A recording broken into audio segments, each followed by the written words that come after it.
औज़ुबिल्लाहिमिनश्शैतानिर्रजीम बिस्मिल्लाहिर्रहमानिर्रहीम वक़ुल rabbi ज़िदनी इल्मा। Dear student, मैं आज के इस लेक्चर में आपको सेट्स के बारे में बताना चाहूँगा कि सेट क्या होता है और नंबर्स क्या होते हैं, कितनी टाइप्स होती हैं उनकी और उनके सेट्स किस तरह के होते हैं। तो आप जानते हैं कि सेट की जो बेसिक डेफिनेशन होती है वो क्या होती है कि सेट जो होता है वो collection of well defined distinct objects होता है, यानी कि जो मुख्तलिफ ऑब्जेक्ट्स होते हैं उनको अगर क्या किया जाए, वेल डिफाइंड किया जाए। और यहाँ जो इसको लिखा जाता है, जो लिखने का तरीका होता है उसको इसको करली ब्रैकेट के अंदर लिखा जाता है। तो अब उसको क्या, हमारे पास जो नंबर जो है, हमारे पास बेशुमार नंबर हैं, इनफाइनाइट नंबर हैं। तो लिहाजा जो तमाम नंबर हैं उन नंबर को मुख्तलिफ़ तरीक़ों से कैटेगराइज किया गया और उनकी कैटेगरीज के लिहाज से उनको मुख्तलिफ नाम रखे गए हैं। तो सबसे पहले जो यहाँ पर नंबर का जो सेट आता है वो नंबर थ्योरी के अंदर वो सेट ऑफ नेचुरल नंबर आता है। ठीक है, तमाम नंबरों के अंदर जो सबसे पहला सेट है वो सेट ऑफ नेचुरल नंबर है, जिसको हम कैपिटल एन से रिप्रेजेंट करते हैं। और इसका सेट जो होता है वो वन से स्टार्ट होता है, यानी कि इसका मतलब ये हो गया कि जो नेचुरल नंबर है वो पॉजिटिव होते हैं सारे के सारे। ठीक है, एक तो ये बात हो गई। और दूसरा, वन से स्टार्ट होते हैं। कितने होते हैं, कहाँ तक होते हैं, ये इनफाइनाइट है। ठीक है, तो नेचुरल नंबर कितने, नेचुरल नंबर इनफाइनाइट है। नेचुरल नंबर के बाद होल नंबर्स हैं। अब होल नंबर्स को भी आप देख सकते हैं सेट के अंदर कि होल नंबर को जाहिर करते हैं डब्ल्यू से, क्योंकि होल डब्ल्यू से लिखते हैं तो होल नंबर को रिप्रेजेंट करते हैं डब्ल्यू से। और जो होल नंबर के अंदर जो नंबर शामिल होते हैं वो, जिस तरह नेचुरल नंबर वन से स्टार्ट होता है, तमाम पॉजिटिव नंबर होते हैं, इसी तरह होल नंबर जीरो से स्टार्ट होता है। अगर आप क्या करें, natural set of natural number में ज़ीरो भी इंक्लूड कर दें तो वो होल नंबर का सेट बन जाता है। यानी ये भी इनफाइनाइट नंबर्स होते हैं इस सेट के अंदर भी, लेकिन ये स्टार्ट कहाँ से होते हैं, ज़ीरो से। और ये भी तमाम के तमाम नंबर पॉजिटिव होते हैं। तो उसके बाद आ जाता है जी सेट ऑफ इंटीजर्स। जितने भी नंबर हैं ना, तमाम नंबर इस कायनात में जितने भी नंबर हैं, तमाम पॉजिटिव और नेगेटिव तमाम जो नंबर्स हैं, उन तमाम नंबर्स को हम इंटीजर्स कहते हैं और जेड से रिप्रेजेंट करते हैं। ठीक है, अब ज़ीरो पे अगर आप खड़े जाएं तो ज़ीरो से उल्टे हाथ की तरफ और सीधे हाथ की तरफ दोनों तरफ मूव हो सकते हैं हम।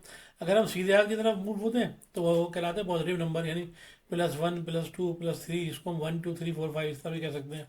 लेकिन जब माइनस के अंदर जाते हैं तो हमें माइनस की साइन लगाना ज़रूरी होती है। तो फिर वो कहलाता है minus one minus two. Plus की साइन के प्लस नंबरों में प्लस की साइन लगाना ज़रूरी नहीं होती, लेकिन माइनस के नंबरों के अंदर माइनस की नेगेटिव साइन लगाना ज़रूरी होता है। तो इंटीजर्स जो होते हैं वो जीरो से स्टार्ट होते हैं और plus minus one plus minus two और कहाँ तक जाते हैं, इनफाइनाइट। ये भी इनफाइनाइट नंबर्स होते हैं। इसी तरह फिर सेट ऑफ इवन नंबर्स होते हैं। इवन नंबर्स क्या होते हैं, ऐसे नंबर होते हैं जिनके पेयर्स हों, यानी जब आप इनको पेयर की फॉर्म के अंदर अलग अलग करें तो आखिर में कुछ भी ना बचे, ज़ीरो बचे। तो इन्होंने ज़ीरो को भी सेट ऑफ इवन नंबर्स के अंदर इंक्लूड किया, जबकि ज़ीरो इवन नंबर नहीं है। ठीक है, इवन नंबर्स कहाँ से स्टार्ट होते हैं, इवन नंबर टू से स्टार्ट होते हैं। तो टू हमारा इवन नंबर है। ठीक है, two four six plus minus दोनों में हो सकते हैं। ठीक है, तो प्लस का टू भी इवन इवन नंबर है, माइनस का टू भी इवन नंबर है, प्लस का फोर भी इवन नंबर है और प्लस माइनस का फोर भी इवन नंबर है, और ये भी इनफाइनाइट नंबर्स होते हैं। तो याद रखिएगा, इवन नंबर्स के अंदर ज़ीरो इंक्लूड नहीं होता। तो ये जो ज़ीरो यहाँ लिखा हो ये मिस्टेक है, इसको करेक्शन कर लीजिएगा इसकी। उसके बाद आते हैं जी ऑड नंबर्स का सेट। ये ऑड नंबर का जो सेट आपको नज़र आ रहा है यहाँ पर, इसमें ऑड नंबर्स क्या होते हैं जी, ये ऑड नंबर ऐसे नंबर होते हैं जिसमें पेयर बनाने के बाद आखिर में कुछ ना कुछ बाकी बन जाए, यानी सिंगल कोई नंबर एक सिंगल बचे, मुकम्मल पेयर ना हो, ऑडेड पेयर्स ना हो। जैसे इसमें आपके पास पेयर था ना, टू फोर, टू क्या होता है, वन और वन का पेयर होता है, वन प्लस वन। ठीक है ना, माइनस वन माइनस वन, फिर two two plus two minus two, यानी मुकम्मल पेयर है। यहाँ पर वन वन, फिर यहाँ पर वन वन के चार हैं तो दो पेयर हो गए, यहाँ वन वन के तीन है, सिक्स है तो वन वन के तीन हो जाएंगे, यानी थ्री पेयर हो जाएंगे। लेकिन यहाँ पर ऑड नंबर में क्या होता है, पेयर पेयर नहीं होते मुकम्मल, यानी पेयर बनाने के बाद आखिर में एक नंबर सिंगल रह जाता है। तो अगर आप देखें प्लस माइनस का वन जो है ये भी ऑड नंबर्स में शुमार होता है। वैसे जनरली जो है ना, माइनस के नंबर, माइनस की साइन ऑड नंबर्स के अंदर हम लिखते नहीं है, लेकिन हमें मालूम है कि नेगेटिव नंबर है ये। तो आमतौर पर जो हम काउंटिंग करते हैं ना, हम काउंटिंग के अंदर हम टू फोर सिक्स के जो पॉजिटिव नंबर होते हैं ना, इनको इवन नंबर्स काउंट करते हैं। और इसी तरह 1 3 5 7 9 इनको हम ऑड नंबर काउंट करते हैं। तो ऑड नंबर क्या होते हैं? ऐसे नंबर होते हैं जिनके पेयर्स नहीं होते, आखिर में कोई नंबर जो मुकम्मल कंप्लीट पेयर पेयर इसमें नहीं नहीं आपके पास एग्जिस्ट करता। जैसे 1 हो गया, 1 के बाद 3, 3 के अंदर देखें अगर 3 का 2 + 1 3 होता है, तो 2 एक मुकम्मल पेयर है, लेकिन फिर आखिर में 1 बच जाता है। इस तरह 5 है, 5 देखें 5 के अंदर 2 पेयर है, 2 2 सही, और एक बच गया आखिर में। इस तरह आगे 7 9 इस तरह चलता चला जाएगा, और इन्फानाइट नंबर है आपके पास। अच्छा, प्राइम नंबर्स क्या होते हैं? यहाँ प्राइम नंबर का सेट आपको गिवन है बेटा। प्राइम नंबर जो है वो नंबर होते हैं जो सिर्फ और सिर्फ अपने आप से डिवाइड हो सकते हैं। ठीक है, प्राइम नंबर कौन से नंबर होते हैं? जो सिर्फ और सिर्फ खुद से अपने आप से डिवाइड हो सकते हैं। यानी आप 2 को डिवाइड करेंगे तो 2 से डिवाइड होगा, 3 से डिवाइड होगा, 5 से डिवाइड होगा, 7 से डिवाइड होगा, फिर उसके बाद 11 होगा, फिर 13 होगा, और बहुत सारे 19 17 19 और बेशुमार नंबर ऐसे हैं जो कि सिर्फ और सिर्फ अपने आप से डिवाइड होते हैं। तो ऐसे नंबरों का एक अलग सेट बना देंगे, और उन नंबर को क्या कहा जाता है? उन नंबर को कहा जाता है जनाब प्राइम नंबर्स, और पी से रिप्रेजेंट करते हैं। फिर उसके बाद रैशनल नंबर्स आ जाता है, जिसको क्यू से रिप्रेजेंट करते हैं। और ये रैशनल नंबर्स क्या होते हैं? देखें यहाँ क्या आपको बताते हैं कि जी एक्स सच दैट, एक्स जो है वो यहाँ पर ये एक्स कह रहे हैं, रैशनल नंबर को ये एक्स कह रहे हैं। ठीक है, तो क्या है? X such that x, x जो है वो किसके बराबर है? पी अपॉन क्यू के, यानी कि वो ऐसे नंबर जो फ्रैक्शन की फॉर्म में हो, बटा की फॉर्म में हो। ठीक है ना, कोई भी नंबर लिखा हो जो बटा की फॉर्म में लिखा है। ठीक है, पी अपॉन पी कुछ भी हो सकता है, क्यू कुछ भी हो सकता है। और आगे बताना है where P and Q belongs to Z, P Q का ताल्लुक किससे होना चाहिए? इंटीजर से होना चाहिए, ये रहा इंटीजर जेड से। यानी कुछ भी हो सकता है, 0 +-1 +-2 +-3, कोई भी नंबर हो सकता है। ठीक है, पी एंड क्यू।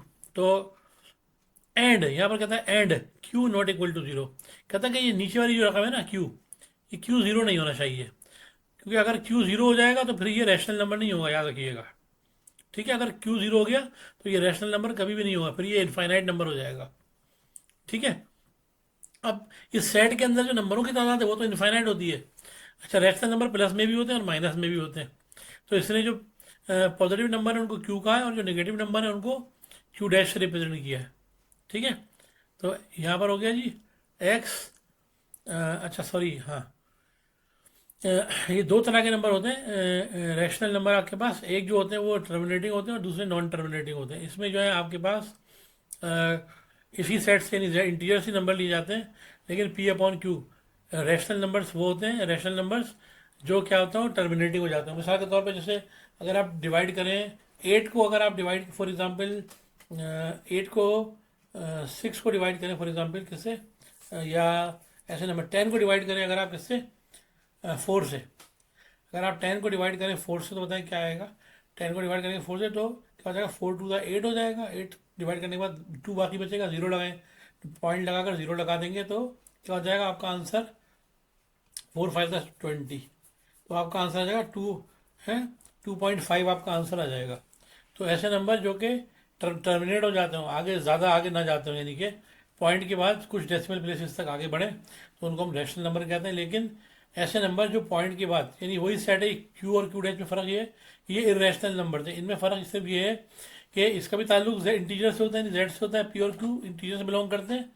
एंड के क्यू नॉट इक्वल टू 0, क्यू यहाँ पर 0 नहीं होना चाहिए, क्योंकि अगर क्यू 0 हो गया तो ये नंबर इनफाइनाइट हो जाएगा। ठीक है, अब रैशनल नंबर और इरेशनल में फ़र्क क्या होता है? ये नंबर जो होते हैं वो क्या होते हैं? ये नंबर होते हैं टर्मिनेटिंग, और ये होते हैं नॉन टर्मिनेटिंग। यानी ये मिसाल के तौर पर इस तरह का नंबर होगा कि 1.25, 3.28, 4.25, 0.025, इस तरह के जो नंबर होते हैं जो कि ख़त्म हो जाते हो, यानी आगे ना चलते हो। लेकिन जो इरेशनल नंबर है ये आपके पास नॉन टर्मिनेटिंग होते हैं, यानी 1.333333 जिनको हम अप्रॉक्सीमेट कर देते हैं, तो इनको हम कहते हैं इरेशनल नंबर। जैसे 10 को आप 3 से डिवाइड करते हैं, इसी तरह और भी बहुत सारे नंबर, पाई हो गया, स्क्वायर रूट ऑफ 2 3, इनका 2 और 3 का स्क्वायर रूट निकालें अगर आप, पाई पाई की वैल्यू क्या होती है? 3.1425789382, बेशुमार नंबर थे, ख़त्म ही नहीं होते हैं। तो ये इस तरह के जो नंबर हैं उनको इरेशनल नंबर होते हैं, जो नॉन टर्मिनेटिंग होते हैं। आखिर में आ जाता है जी रियल नंबर्स। अब ये तमाम जितने भी आपने ऊपर देखे ना नंबर, जितने भी नंबर आपने ऊपर देखे सारे के सारे, क्या है? हो गए नेचुरल, होल, जेड, इंटीजर हो गए, इवन हो गए, ऑड हो गए, प्राइम हो गए, रैशनल, इरेशनल, ये तमाम के तमाम, इन तमाम का ताल्लुक होता है रियल नंबर से। ठीक है, कहता है X such that X is equal to किसके पी अपॉन क्यू के बराबर होता है, और X not equal to P upon Q के बराबर भी होता है।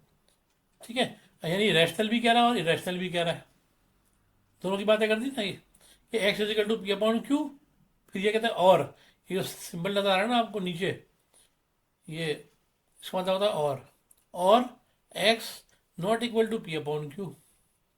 ठीक है, तो ये P upon Q Q equal भी हो सकता है, इसके इक्वल नहीं भी हो सकता, यानी कि, और फिर आगे बताता है कि वेयर पी क्यू क्या है, पी क्यू ताल्लुक रखते हैं किससे, जेड से। अब जेड ये रहा इंटीजर है ना, आपको पता है जेड क्या इंटीजर है, प्लस माइनस वन हो सकते हैं, तो ये वैल्यूज रियल में प्लस के नंबर भी हो सकते हैं, माइनस के नंबर भी। फिर आगे उसने और मजीद आपको और भी क्लियर कर दिया है।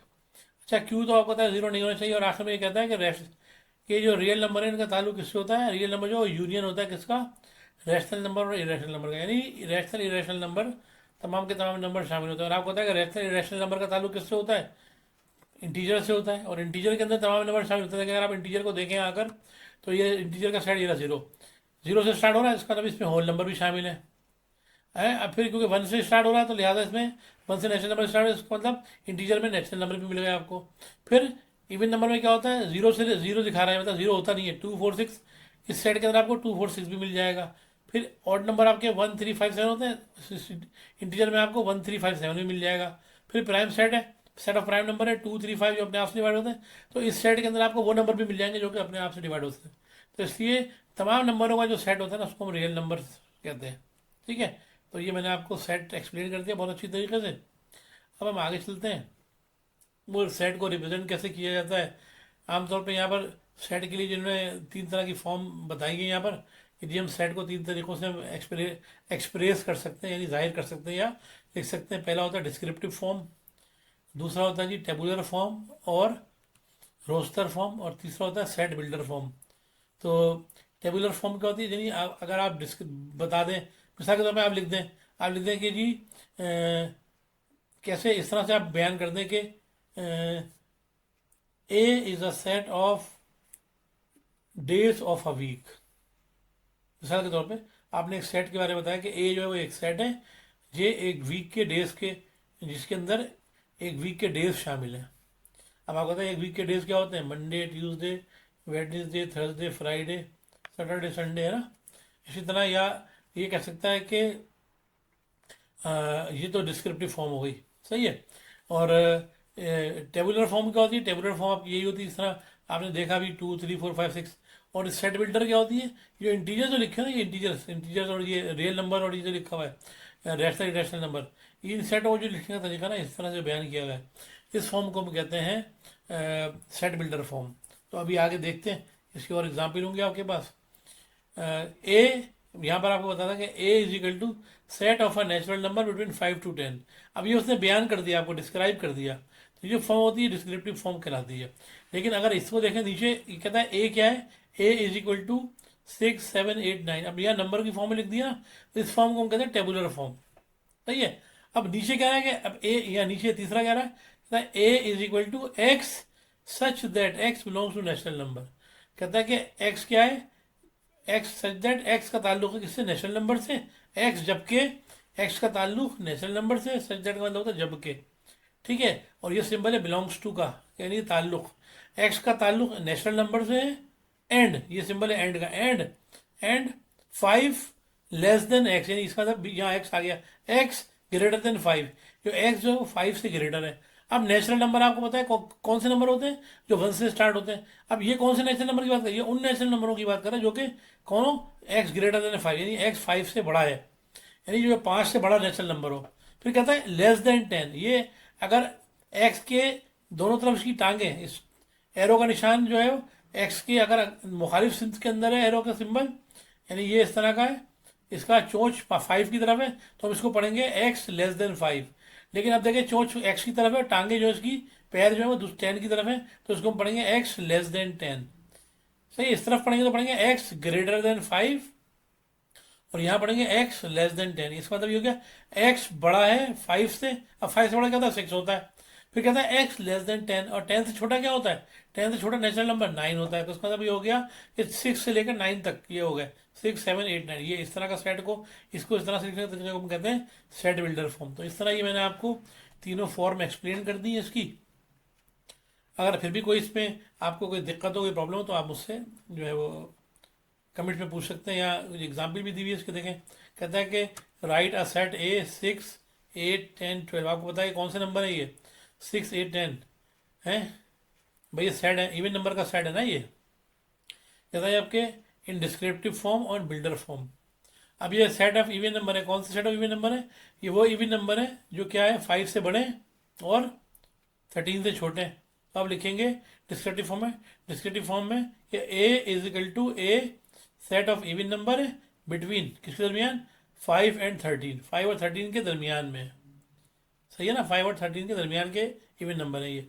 इस तरह बिल्डर फॉर्म में लिखेंगे आप A is equal to X जबकि such that X belongs to E, यानी एक्स जबकि एक्स का ताल्लुक इवन नंबर से एंड एंड फिर यहाँ बीच में एक्स बड़ा है 5 से। सही, क्योंकि 6 से स्टार्ट हो रहा है, तो लिखेंगे एक्स ग्रेटर देन 5 और लेस देन 13। सही, लेस देन 13 का था 12 ये रहा। सही है, तो ये इसका तरीकाकार हो गया लिखने का। इस तरह आगे आपको एग्जाम्पल 2 में कहता है write the set B y such that. अब ये बिल्डर फॉर्म में दिया हुआ आपको। सही है, इसको टेबुलर फॉर्म में और डिस्क्रिप्टिव फॉर्म में लिखना है। कहता है y such that y belongs to prime number. सही है, वाई का ताल्लुक किससे? प्राइम नंबर से। और आपको फिर आगे कहता है एंड वाई लेस देन 10, तो आपको 10 से छोटे प्राइम नंबर लिखने हैं इस सेट में। किसमें? सेट बी में। तो प्राइम नंबर क्या होते हैं? जो अपने आप से डिवाइड होते हैं खाली। तो टेबुलर फॉर्म का बी इज इक्वल टू क्या हो जाएगा? 2 अपने आप से डिवाइड होता है, 3 अपने आप से डिवाइड होता है, 5 अपने आप से, 7 भी, 11 भी, और बहुत सारे होते हैं। लेकिन हमें कहता है कि वाई है less than 10, y less than 10। ठीक है, यानी वाई छोटा है 10 से। तो 10 से छोटे प्राइम नंबर कौन से होते हैं? 10 से छोटे प्राइम नंबर 2 से स्टार्ट होते हैं और 7 तक चले जाते हैं। सही है, तो ये हो गया। इसी तरह इसको इसमें लिखे डिस्क्रिप्टिव फॉर्म में, descriptive form of B is equal to set of first 4 prime numbers. इसमें फोर था ना, set of first 4 prime numbers आ गए। तो ये इस तरह से आपने क्या किया, इसको डिफाइन कर दिया। तीनों हमने फॉर्म आपको। उसके बाद आ गए हम